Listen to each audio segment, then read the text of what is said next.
Man, I forgot hair gel today. Safety first. All right, that was cheesy. Dude, they're extendable. Oh yeah, that's so comfortable now. Oh my gosh. $2. Oh, performance issues.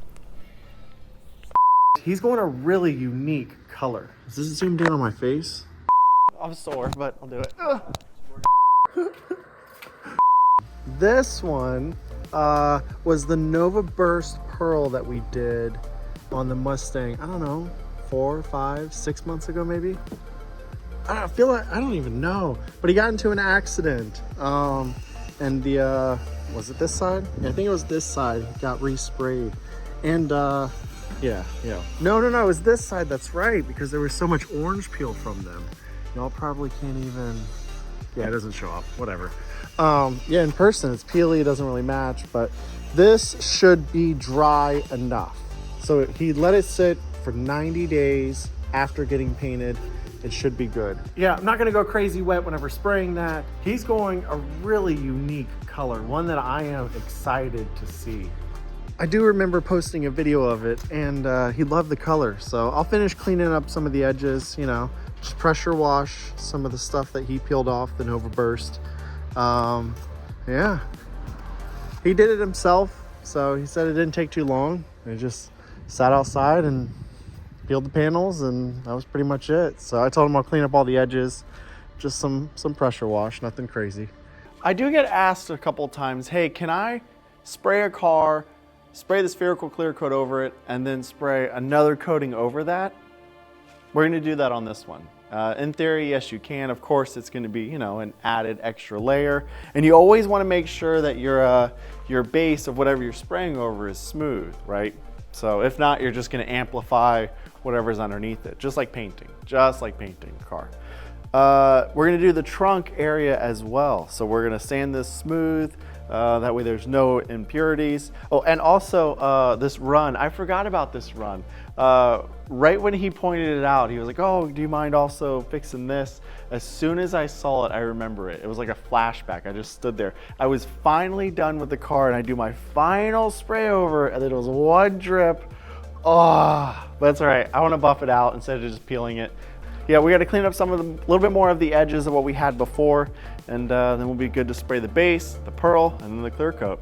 On our last project, we sprayed the Ford Raptor. We used the AHS system where, you know, you use the airless spray system. Bigger project, bigger surface, it sprays faster. I don't need that for this. I don't need to spray the base in 1 hour and then, you know, move on to the next project. I'm gonna go at a little bit of a slower pace. I don't wanna say it provides better results, but it's definitely at a slower pace, the less chance of an error. Your margin of error is much smaller if you just go with the standard compressor route. So I'll be doing that with this one. We're gonna use our basic, oh, this is the Black Widow gun. Of course, you know, we got our gun lights, little plug there. But it helps, it genuinely does. I know I just briefly mentioned the gun lights, but they do help, and they don't add that much weight. So they're pretty universal. Pick one up today. We'll be using our Black Widow gun for the base coat, and then we'll be using our Awada 4 for the clear coat. So we'll be sure to get a couple clips of those, but I want to dive deep, a little bit slower pace video than what we normally do, just to kind of express and explain some of the process and what's going on. So.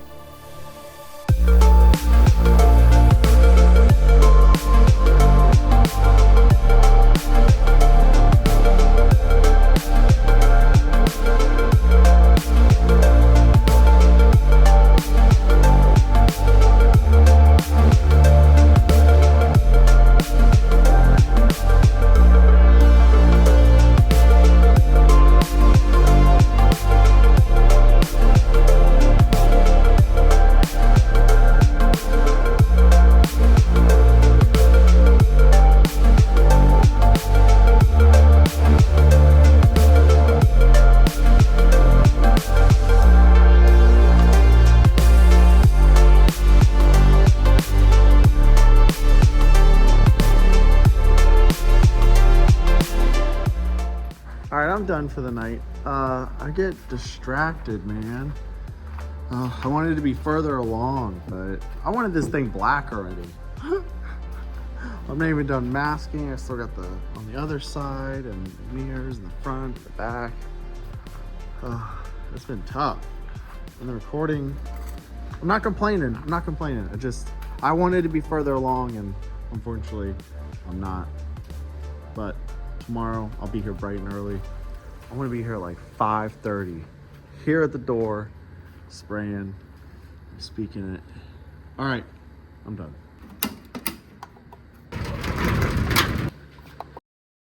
All right, so I noticed that we haven't really gone into like an in-depth how to spray spherical. And that's a tricky thing to actually do, because I feel like every single project there's always a learning lesson. So the thought process is, let's just record every project and put anything that is learned throughout.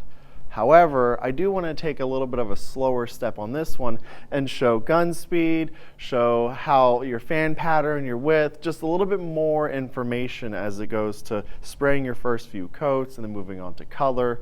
I'm not saying this is how to spray rail spherical clear coat. It's just how I'm spraying rail spherical clear coat. It's painting. Like there's not everyone is going to paint the same. All right, you get it, whatever. Little disclaimer though, safety, safety, safety.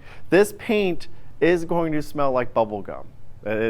Rail's actually been doing it for a little bit now, adding a little bit of a bubblegum scent to it. That still doesn't mean that you don't have to wear a mask. Always wear a respirator, always, always, always. And of course, always wear glasses, just take the right steps. I'm always learning on that perspective as well. It took someone on Reddit to call me an idiot for not wearing a paint suit, and now I wear a paint suit, and now I wear, you know, at least long sleeves and stuff like that. All right, you get it. All right, let's move to the test panel. I'll show you guys a little bit of a slower pace as to what I mean. Let's go. When it comes to PSI rating to your gun, you want to be around 25, 26. I wouldn't go any higher than that, and I wouldn't go any lower than like 22. So between 22 to 26, somewhere in that range for your base coat. Our first few coats are going to be very light, so we obviously need to prepare our gun for this. So let's say you just open up the box of the gun, you're getting it all set up, run mineral spirits through it. They do put wax and grease. Number one, run mineral spirits through your gun. Now you're set. This fan, this controls your fan pattern. If I tighten it all the way, it's like a circle. I'll show you guys what I'm talking about. It's a very small, dialed in spray pattern. If you open it up all the way, you're more or less just doing that. You're opening it, your fan pattern could be 7, 8 inches depending on how much fluid you have coming out. And this last little one, it's just regulating. It's like a quick turn off and on. Really, if you just need to quickly turn it off, I normally just keep it open all the way. So back to the gun setting. Okay, this one's all the way open. I know that I don't need us all the way open, so we'll do about halfway. Count how many turns you have there, all right? So same with this one, let's close it all the way. That's 1 full turn, 2 full turns. I knew that was gonna happen. Yeah, that felt good. All right, so let's show you guys what we're talking about. Oh, performance issues. Helps you be ready anytime the moment is right. All right, there we go, we're good. The universal connector though. Okay, cool.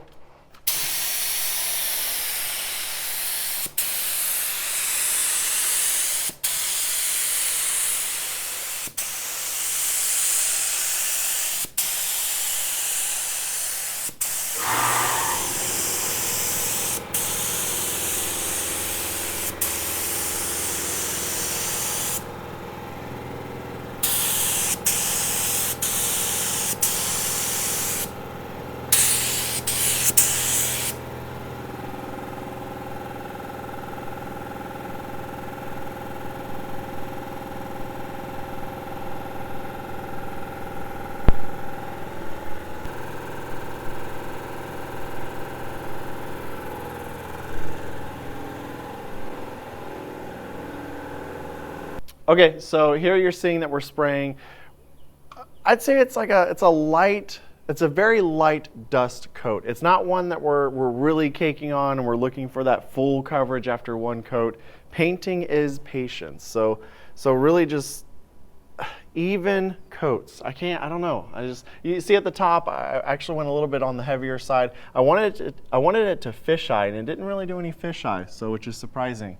That was a little too wet to my liking. Too many twos. Allow it about 5 minutes. By the time you get done with your first coat and around the car, that first section that you started at should already be dry, and you can tell when it's dry. It's dry to the touch. We're about 6 to 8 inches away when spraying our panel, and that's pretty consistent throughout the whole project. You don't want to be too close, you don't want to be too far. Too far creates texture, and then too close, you end up just creating runs and stripes and stuff like that. So a good 6 to 8 inches away, 2 to 3 light coats, 2 to 3 medium coats, and 2 to 3 wet coats. That's pretty much a good rule of thumb. All right, so moving on, once this fully dries, we'll move on to coat number 2. It's a little bit of a slower pace, but it's still considered a light coat. So I'm not gonna go again for that full color coverage, just a nice even coat all the way through. You can do panel by panel if you want, or you can do the full car length. I like to do panel by panel on the primer, either black, light gray, dark gray, and then do full color coats. That's full car length from the front of the car to the back of the car when it comes to your color coats. So pearl, solid colors, color shift, mega shift, you name it. So a couple more minutes and this will be dry.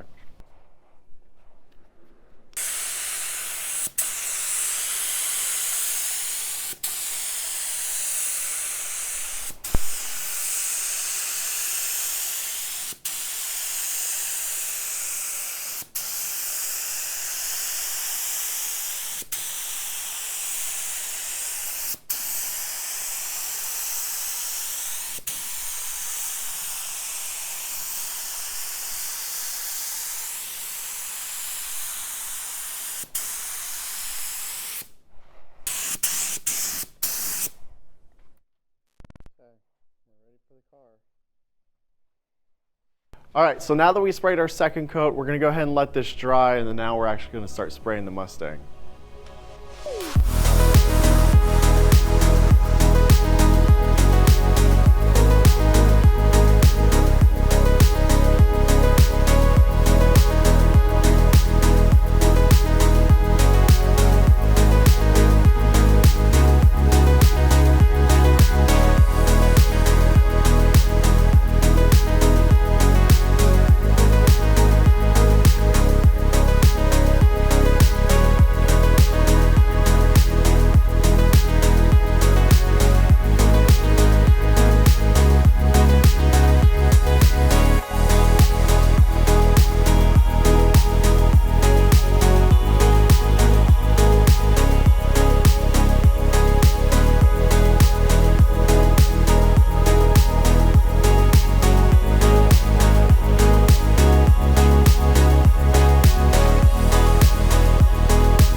Okay, so we got our 3 coats down. Light, lightish, medium, whatever. Levels really well, super smooth. I mean, the hood had some overspray to begin with, but it's not that bad. Still soft. So the next 2 to 3 coats are going to be more on the medium side, medium to wet. The last few ones, these will be more considered more of our color coats. I'll do more of like a wet pass on those, but let's crank it up a little bit more on the fluid side. You will notice a little bit of a slower of a dry time, only because, I mean, science, you know, you apply more of a wetter coat, it's going to take a little bit longer to dry, but the self-leveling properties are pretty good. So if you spray it right at the right PSI and you don't go too crazy with it, it should self-level pretty well. So let's move on to more coats.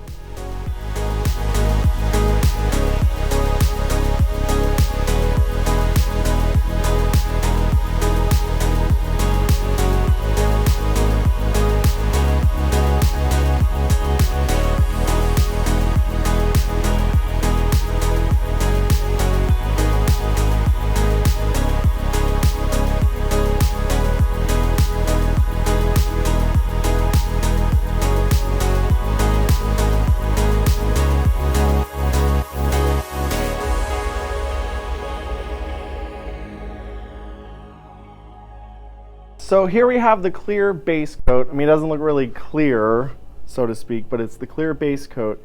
And next is we're gonna add the Pluto Megashift. And I'm a huge fan, a huge advocate of the boosters.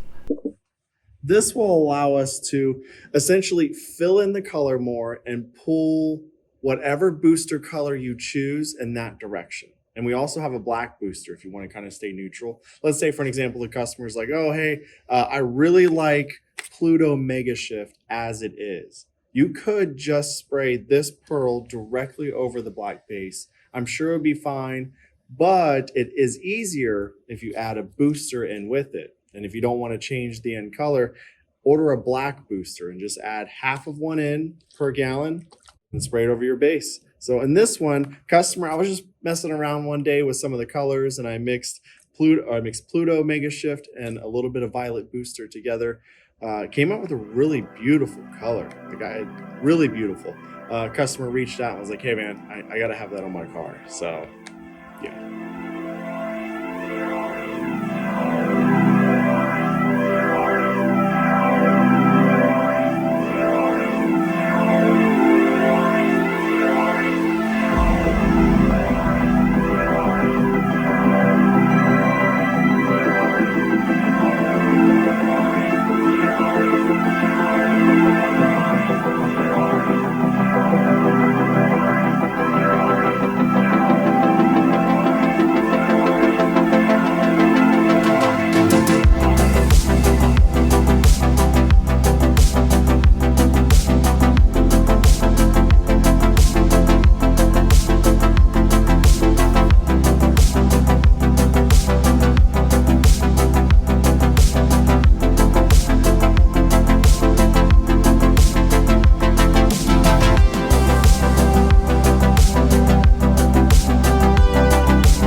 Birds are chirping. It's the next morning. This thing looks beautiful. The amount of looks that he is gonna get is, I already know. Oh, it's these colors you don't see. Like this little pocket right here. Let's see if I can get this light on. Will it show? This little pocket of colors here. You got the violet color, right? Then you got, it changes from violet to a little bit of gray. It's rather quickly, but this line right here, a little bit of gray. And of course you see the purple. And there is a hint of blue on that tail end. Look at that at the blue at the end. I'm over here trying to analyze the color. Oh, there's the blue again. Yeah. I can't wait till this thing is smooth and re-cleared and showing in the sunlight, all unmasked. All right, I'm eager to work.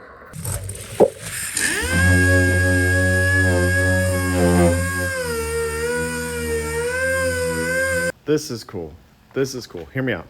So you got two different purples here, right? You got your shaded purple that we're seeing, and then this is a violet, very violet lavender color. And it starts to shift to a silver and then green. That's nuts. Look right here. That blend, it's a silverish. And then there's more. It gets blue. Then I start to see a blue shift to it. Come on, where you at? All right, that's not showing up on camera. But I know in direct sunlight. Oh, a little bit. Come back there. Y'all, this is wild. This is wild. I love this color. Because it's colors that are not normally together. I've never seen this before.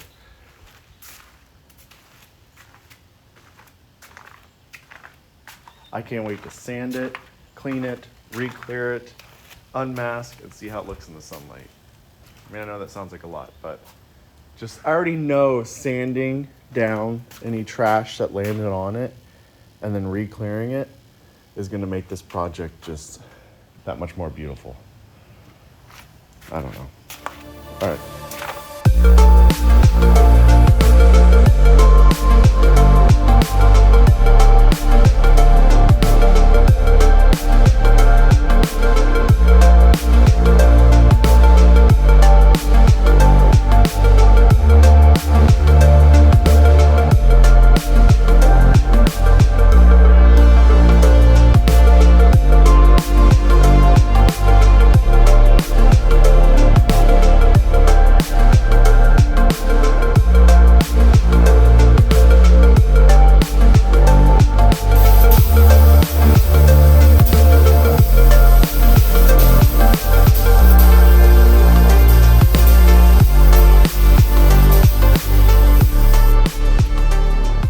So in the midst of trying to, oh, I forgot that was there. In the midst of trying to get rid of, where's it at? This run right here, I created these runs.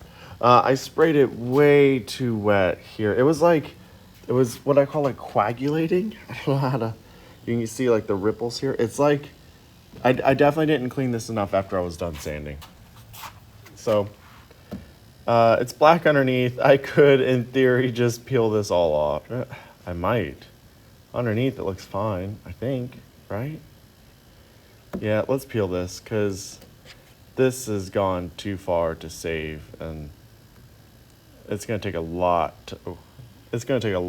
to really, yeah. All right, let's peel it.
Project complete. This is our first time spraying Pluto Megashift, and I didn't expect the colors that we saw in it. Like that gray or silver hue right before it shifts between the violet magenta to that greenish blue color. That gray is not something you typically see in shifts, so this one I dig. A lot of people on our TikTok and our social media were saying Mystic Chrome, and I don't know, I've seen a couple different variations of Mystic Chrome. I wouldn't call it that, the Ford famous color that they had in like I think it was like the 90s or something. It was like, I did a little bit of research on it. Only one person was allowed to fly out and spray it, and they were only gonna do it a handful of times.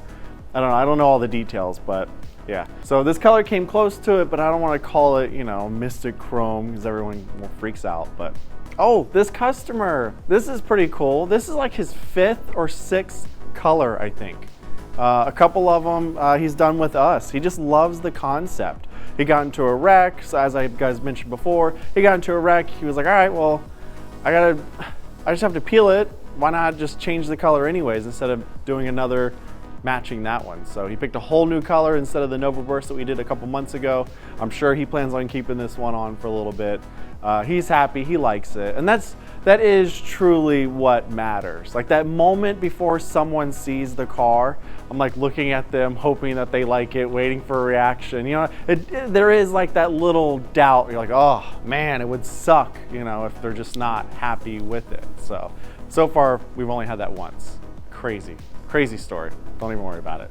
Overall, this project was good. I mean, we did have a few setbacks. That freaking run, not even that run, the whole like side of it. I just went too crazy. I was like over spraying on that edge. So thankfully it was just peelable. And as you guys saw, we just peel it off and do a good polish on the factory finish that he had and call it a day. So we did spray over the spherical, the old spherical, the Nova Burst. We sanded it down, just made it smooth, denibbed, whatever you want to call it, just to kind of give it a flat surface. And then we applied another coat over that. I'm curious whenever the day comes, whenever it's time to peel it. Like that is like thick. That's like you wrap your car and then you wrap over the wrapception. I don't know. It's not something that I would suggest. It's not your standard of operation. However, you can do it. The photo shoot came out pretty good. We were with, what's it, Ink Stash Photography? Ink Stoosh Stash? How am I gonna, this guy. Yeah, Ink Sook Stash.